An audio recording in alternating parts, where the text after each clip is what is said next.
Amigos, bienvenidos a una emisión más de su programa En Derecho, donde queremos poner a tu alcance los conceptos jurídicos elementales. Todos hemos escuchado recientemente que se va a llevar a cabo una consulta popular, supuestamente que para juzgar a los expresidentes el próximo 1 de junio. Pero la verdad es que como este es un ejercicio que nunca se ha hecho en nuestro país, es la primera vez, creo que vale la pena que lo analicemos desde el punto de vista jurídico constitucional, para lo cual el día de hoy nos va a acompañar un experto. No se vaya, va a estar muy bueno el programa. Regresamos en un minuto.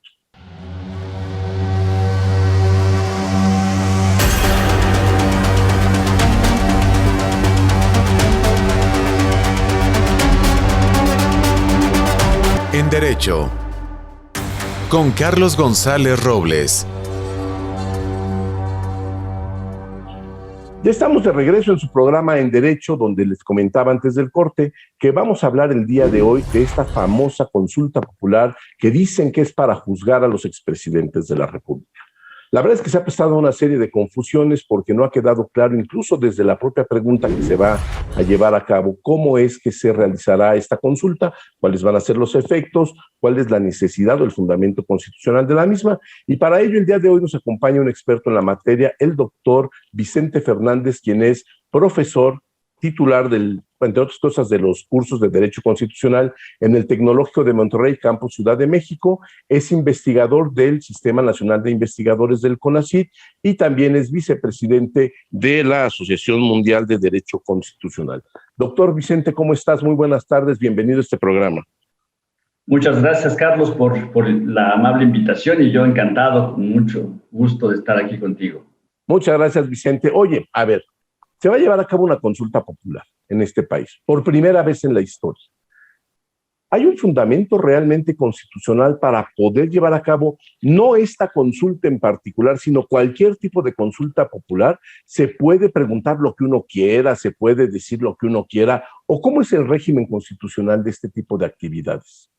Claro, efectivamente, un evento, pues digamos, público, político de esta envergadura, por supuesto que debe tener y lo tiene un sustento constitucional.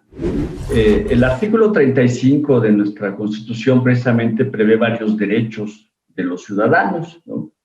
Y entre otros derechos precisamente viene el de participar, dice votar, como dice la Constitución, ¿no? Votar en las consultas populares. Obviamente vienen aquí ya alguna serie de lineamientos, requisitos, como debe de ser, que a su vez después están desglosados en una ley que regula más al detalle cómo debe operar esta consulta popular. Recordemos que esta que se va a llevar a cabo precisamente emana de una propuesta del presidente de la República. Y esa propuesta él la plantea ante el Congreso de la Unión y es el Congreso el que a su vez tiene que seguir el procedimiento, donde el siguiente paso es que la Suprema Corte valide la temática, ¿no? Los temas precisamente que son inherentes a una consulta popular, donde ahora que se ha hablado, por ejemplo, de la revocación de mandato, que se ha retomado el tema y que ese será el año que entra, creo que pudiera existir dentro de la población una probable confusión, ¿no?, entre si esta que se va a llevar a cabo consulta popular tiene que ver o no con la revocación de mandato del presidente. Evidentemente son dos figuras diferentes, la revocación de mandato, que veremos el año que entra, a esta consulta popular, donde también se distingue de otras figuras como el referéndum, el plebiscito, ¿no? Por ejemplo, el referéndum pues, tiene que ver más que nada con cuestiones de validación de leyes, ¿no? Es decir, que el mismo sistema exija que además de que pase todo el procedimiento legislativo dentro de los congresos, la creación de una ley, pues la ciudadanía tenga que ratificar o validar esa ley a través de referéndums o plebiscitos que tienen que ver más que nada con cuestiones de diseño, de modelos de gobiernos, ¿no? Como por ejemplo, no en el caso nuestro, desde luego, porque además ni el referéndum ni el plebiscito están en la Constitución Federal. En algunos estados por ahí hay algunas figuras que se han regulado, pero en la Constitución Federal no está previsto el referéndum ni el plebiscito, ¿no?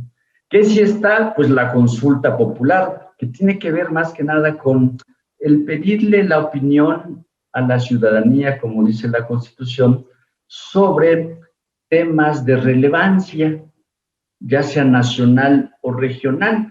Este es un tema de relevancia nacional. Y claro, ¿y quién decide si es un tema relevante o no? Pues realmente en el caso de esta que estamos viendo, donde el presidente de la República es quien la propuso en su momento, recordarán ustedes, pues es el Congreso de la Unión el que valida si el tema es de relevancia nacional o no. Y en función de ello se sigue con el procedimiento, pasa por la Corte lo valida, ya veremos pues cómo ha sido precisamente ese camino, ese arduo camino en la Corte, para finalmente llegar al primer domingo de agosto, como lo prevé la Constitución. No es a capricho de nadie. El INE no decide cuándo hacerlo, ¿no? El INE lo organiza efectivamente, pero siguiendo el mandato de la Constitución, lo que prescriben las leyes, y la Constitución establece que la consulta popular se podrá hacer o deberá hacer el primer domingo de agosto, ¿no? Así que en prácticamente 2 semanas tendremos ya nuestra consulta popular. Oye, bueno, y es relevante lo que comentas, ¿no? Parece que hay aquí una interacción de los 3 poderes federales, el Ejecutivo, el Legislativo y el Judicial. En este caso en particular, el Ejecutivo propuso una pregunta que fue bastante cuestionada, luego el Legislativo la reafirma, la valida, y llega a la Suprema Corte de Justicia de la Nación, y la Corte dice: oigan, esta consulta no tiene ni pies ni cabeza porque hay una serie de límites que no se pueden consultar, que establece el propio artículo 35 y que a juicio de la Corte, tal como estaba planteada originalmente la pregunta, era violatoria de algunas cuestiones como la presunción de inocencia. Sí, efectivamente, no es consultar lo que uno quiera, ¿no? Evidentemente hay restricciones. La que la Corte analizó de manera especial era precisamente si el tema de la consulta estaba vedado, prohibido o no por la Constitución, sobre todo el tema de derechos humanos, ¿no? Y aquí hay que separar precisamente 2 cosas, ¿no? Uno es el tema de la consulta y otro es la pregunta, ¿no? Para pasar a validar la pregunta, primero se debe validar la consulta, el tema de la consulta como tal. Y de hecho la Corte como tal pues no analiza en un primer momento si la pregunta es correcta o no, sino el tema de la consulta, ¿no? Perdón, Vicente, vamos a hacer una pausa y ahora que regresemos vamos a platicar de la pregunta en concreto, vamos a tener esta idea que nos está diciendo y vamos a pasar al análisis de la pregunta, de lo que nos van a preguntar el próximo 1 de junio. No se vaya, estamos en su programa En Derecho, volvemos en un minuto. En Derecho. Continuamos.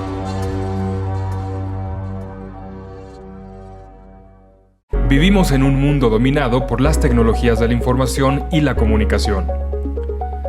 Los medios de comunicación mejoran el alcance y el impacto de nuestros productos y servicios. Incrementa tus clientes y gana posicionamiento en tu marca. Anúnciate en IDC y sé parte de los cambios que marcarán diferencias en los medios digitales 2021. Si estás interesado, mándanos el siguiente código para hacer válida la promoción especial que IDC tiene para ti en conmemoración de sus 35 años.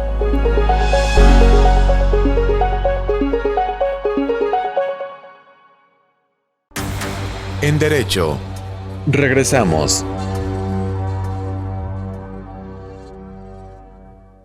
Ya estamos de regreso en su programa En Derecho, donde estamos analizando el día de hoy desde el punto de vista jurídico constitucional el ejercicio que habremos de ejercer a algunos mexicanos, porque hay unos que no van a querer ir a votar o a la consulta esta famosa de juicio a los expresidentes. Nos acompaña el doctor Vicente Fernández, catedrático del Instituto Tecnológico de Estudios Superiores de Monterrey, Campus Ciudad de México. Vicente, antes del corte estábamos hablando en concreto, tú nos decías que la Corte, antes de analizar la pregunta propiamente dicha de la consulta, lo que analiza es el tema de la consulta. ¿Cómo podríamos en 2 minutos ver cuál es esta diferencia entre estos 2 conceptos de los cuales nos hablas? Claro, incluso la temática es algo muy amplio, ¿no? Aquí realmente es por exclusión. Primero es definir cuál es el tema central de la consulta y luego confrontarlo con aquellos temas que están prohibidos por la Constitución. Y ahí la verdad es que la Corte misma, cuando lo analizó en su momento, dijo, bueno, hay dos formas de analizar esto, ¿no? Una forma muy restrictiva y que va ligado el tema más hacia la pregunta. Dice, y si lo analizamos a la luz de ello, evidentemente el tema podría ser inconstitucional. ¿Por qué? Porque en la pregunta, sobre todo, destacaban dos aspectos. Uno, el que iba ya con nombre y apellido, ¿no? El decir, vamos, ¿quieres que se juzgue o no a los expresidentes fulano de tal? Y lo otro es que se decía muy explícitamente que era para juzgarlos por delitos cometidos no solo incluso durante sus mandatos, sino, como decía la pregunta planteada originalmente, antes de sus mandatos, durante y después de, ¿no? Pues la Corte dijo, no, mira, vamos a analizarlo de manera más amplia, el tema, y lo que vemos aquí, dijo la Corte, es que lo que en realidad se está planteando es analizar, pues, cuál ha sido, cómo han sido las conductas en general de los actores políticos en el pasado, como una especie de derecho a la verdad de lo ocurrido en el pasado, ¿no? Mira, tengo aquí el texto de la pregunta como quedó, que la verdad para mí yo creo que ni Cantinflas lo hubiera redactado mejor. Dice, ¿estás de acuerdo o no en que se lleven a cabo las acciones pertinentes con apego al marco constitucional y legal para emprender un proceso de esclarecimiento de las decisiones políticas tomadas en los años pasados por los actores políticos, encaminado a garantizar la justicia y los derechos de las posibles víctimas? Vicente, esto es una locura. O sea, esto dice todo y no dice nada.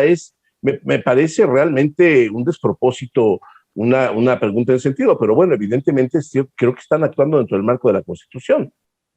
Sí, efectivamente. Recordemos además que cuando la Corte discutió esto no fue una discusión así muy sobre terciopelo, ¿no? Hubo obviamente ministros que votaron en contra de la misma constitucionalidad y de la pregunta misma. No fue que los 11 ministros dijeran, sí, esto va a quedar así. Da mucho a discutir. Y evidentemente si uno como abogado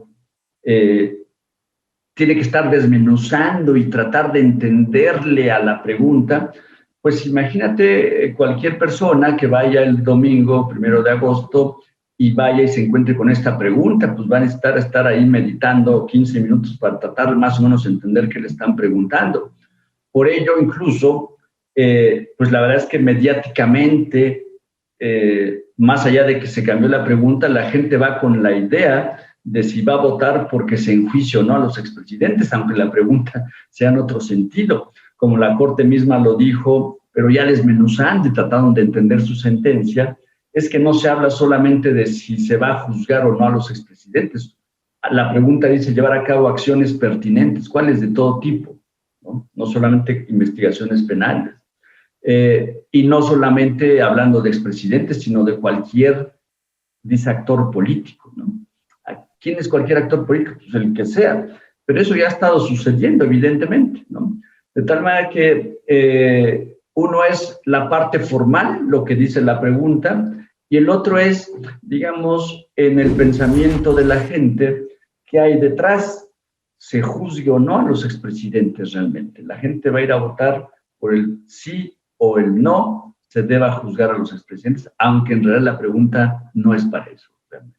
Claro, y ahora vamos a hablar en el siguiente segmento un poco de cuál es el efecto que va a tener la respuesta a esta pregunta, porque evidentemente tiene una serie de requisitos de los cuales vamos a hablar para que sea vinculante, es decir, para que sea obligatoria el resultado de esta consulta. Y como dices tú, pues a lo mejor no forzosamente está hablando de vamos a juzgar a Salinas, a Zedillo, a Calderón, a Fox y a Peña.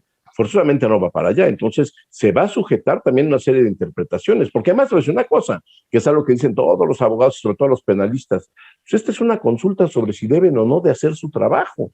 ¿Tú cómo lo consideras en este sentido? No, yo creo que efectivamente lo que sí ayuda es lo que la Corte ya dijo, ¿no? ¿Qué sí dejó muy claro la Corte? A ver, no se está poniendo sobre la mesa si las autoridades deben o no hacer su trabajo, precisamente, ¿no? Porque lo que tienen como funciones, por ejemplo, las fiscalías, pues su función por mandato constitucional también es la investigación y persecución de los delitos, ¿no? Y eso lo tienen que hacer sí o sí, es su atribución y función legal, ¿no?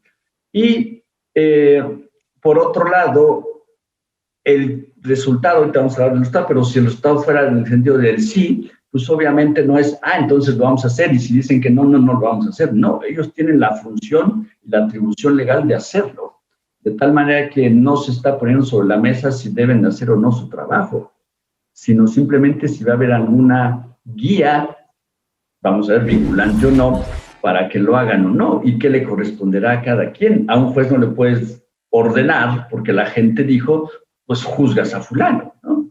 Hay que hacer toda una investigación, evidentemente, que se debe de hacer con o sin consulta. Claro, ahora, aquí también hay una cuestión que es real y que la gente no está viendo. Supongamos que se va por el sí y se hace vinculante.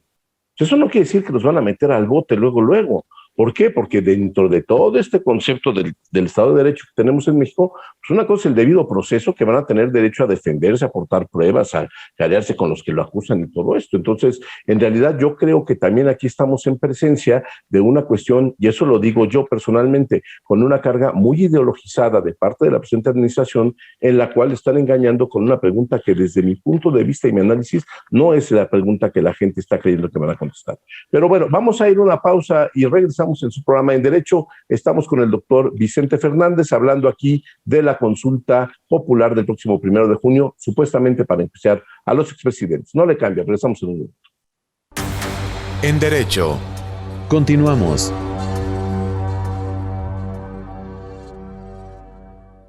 ¿Conoces una plataforma de capacitación? IDC Click es un servicio de streaming para tu capacitación en cualquier dispositivo. Resuelve tus dudas en nuestros seminarios fiscales, jurídicos y laborales. Todos nuestros programas de televisión en una sola plataforma. Todo esto en un solo catálogo disponible las 24 horas.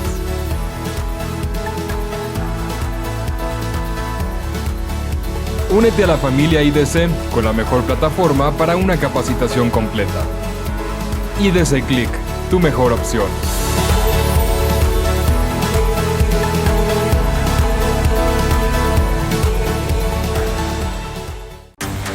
En Derecho.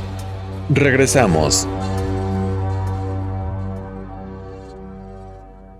Estamos de regreso en su programa En Derecho, donde estamos analizando desde el punto de vista jurídico constitucional las implicaciones de la consulta popular que se llevará a cabo el próximo día 1 de junio. Estamos platicando con el doctor Vicente Fernández, experto en la materia. Vicente, decíamos antes del corte que bueno, evidentemente, pues mi postura personal es que aquí hay una gran carga ideológica, pero independientemente de eso, porque ya ha sido declarada la validez tanto de la consulta como de la pregunta, ¿qué se necesita para que sea obligatoria, para que sea vinculante, como dice la propia Constitución? ¿Por qué no de inmediato se va a poder aplicar esto de manera obligatoria dependiendo del resultado de la consulta? ¿Qué dice la Constitución sobre este punto? Efectivamente es un candado ahí muy importante, ¿no? Y de hecho, a mi parecer, ahí se va a atorar mucho de esto, ¿no? Es decir, la Constitución exige que para que el resultado, ya sea el sí o el no, para que el resultado sea vinculante, es decir, obligue a las autoridades a hacer lo que deban de hacer conforme a la consulta misma, exige que haya participado por lo menos el 40% de los que pueden votar, de las listas nominales que tiene el INE, ¿no? Y el INE es el que va a decir en su momento, una vez que se cuenten los votos, cuál fue el porcentaje de la votación. Y simplemente retomando lo de las pasadas elecciones, pues que fue una votación histórica en cuanto al nivel de participación, pues fue más o menos 51, 52%, ¿no? Con todo lo que hubo de precampañas, campañas e impulso del gobierno, medios, todos los partidos, oyendo nosotros todo el día, todos los días, que hay que votar por fulano. Así se logró el 51, 52% de participación. Creo yo que a como están las condiciones, difícilmente se va a alcanzar el 40% de los electores que vayan a participar, a votar, ¿no? Ahora bien, suponiendo que efectivamente se logre ese 40%, entonces ya entramos al qué va a suceder después, el sí o el no. Si la mayoría, y ahí es una mayoría simple, votaron por el sí o el no. Si votan por el sí, dice, ya es vinculante. ¿Qué va a suceder? ¿Ya van a meter a la cárcel a fulano, a sutano? No, evidentemente no. Simplemente las autoridades tendrán que iniciar pues investigaciones, no solamente penales. La Corte misma habla, dice, es que ahí pues, puede haber responsabilidad política, penal, evidentemente, administrativa. No estamos pensando solo en cuestiones penales, ¿no? ¿Y qué va a pasar? Pues que harán su trabajo, ¿no? Como lo hacen y deben de hacerlo aun cuando no haya consulta. Y habrá que ver qué pasa de ese resultado de esas investigaciones, ¿no? Y efectivamente hay elementos para iniciar algún procedimiento de responsabilidad, ya sea civil, penal, administrativa, en contra de cualquier servidor público, no solo expresidente. Luego, porque ahí nos encontramos también con los temas de prescripción y todo esto, ¿no? Es decir, no va a ser en automático que ya vamos a ver al año a algún expresidente en la cárcel. Eso no va a pasar realmente, ¿no? Y más claro, porque tiene que respetarse, hay un debido proceso, ¿no? También el derecho a defenderse, el derecho a aportar pruebas y todo eso, que tal vez puede crear desencanto en la gente, en caso de que la gente vaya y vote por el sí, resulta que, como dices tú, el año que entra, lo más probable, y además ahora no sé si la gente lo sepa, pero volvemos a la Ciudad de México, los juzgados están trabajando un día sí, un día no, un día sí, un día no, por la pandemia, con lo cual los términos están haciendo mucho más largos. Claro, las mismas fiscalías, todos los órganos encargados de la investigación van trabajando. Si de por sí nuestro sistema de justicia no es muy eficiente en circunstancias normales, evidentemente menos lo es en estos tiempos, ¿no? Pero también hay que tener claro que aun cuando la gente vote por el no, no significa que va a haber impunidad para todo mundo, ¿no? Porque la autoridad tendrá que seguir investigando, ¿no? Evidentemente. Y claro, todo esto tiene un sesgo político, ideológico, sabemos, lo escuchamos por las mañanas, ¿no? La propuesta del presidente se presentó el 15 de septiembre, ¿no? Una fecha emblemática además. Y claro, el mensaje es, vamos a escuchar lo que el pueblo diga, yo hago lo que el pueblo diga.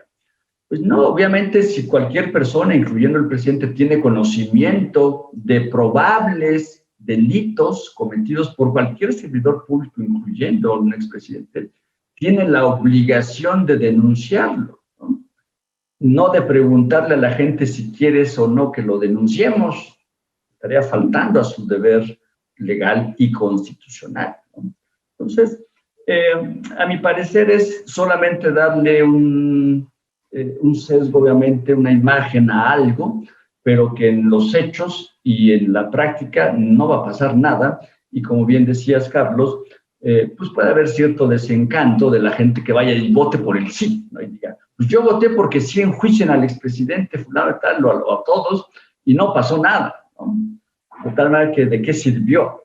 Pues efectivamente de nada, como va a pasar, no va a servir de nada esta consulta. Es interesante como ejercicio, ¿no? Claro. Más que eso no lo es. Y en tiempos de austeridad republicana, pues también estar gastando en esto, pues no. 500 millones de pesos, según se estima.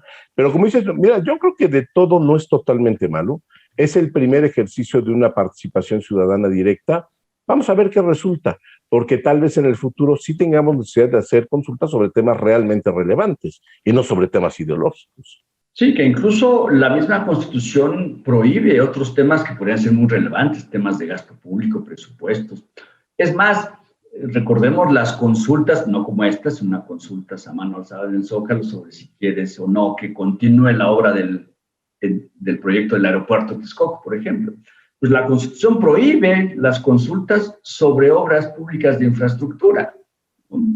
Entonces, en temas que podrían ser muy relevantes, la Constitución los acota realmente. Habría que ver qué temas podrían ser verdaderamente relevantes para el seguimiento de las políticas públicas que sí estén permitidos y que tengan un efecto tangible, ¿no? Y no solamente una cuestión ideológica y hasta justificando el por qué sí o el por qué no se toman ciertas decisiones por parte del actual gobierno. Claro, y es aquí una cuestión en la cual no solamente la carga ideológica, sino como dices tú, también una cuestión de competencia de la propia autoridad. Pero, sin embargo, yo creo que el ejercicio no va a ser malo. El ejercicio nos va a llevar tal vez a empezar una participación, una democracia más directa, participación directa. Nos queda un minuto, mi querido Vicente. Por favor, danos tus conclusiones en unos 40 segundos, que se nos está acabando el tiempo. Muy interesante. Efectivamente, pues más que nada es eso. El ejercicio es muy positivo. El acostumbrarnos a este tipo de acciones, hay que hacerlo, más allá del resultado, acostumbrarnos a opinar y a que nuestra opinión efectivamente cuente para bien o para mal.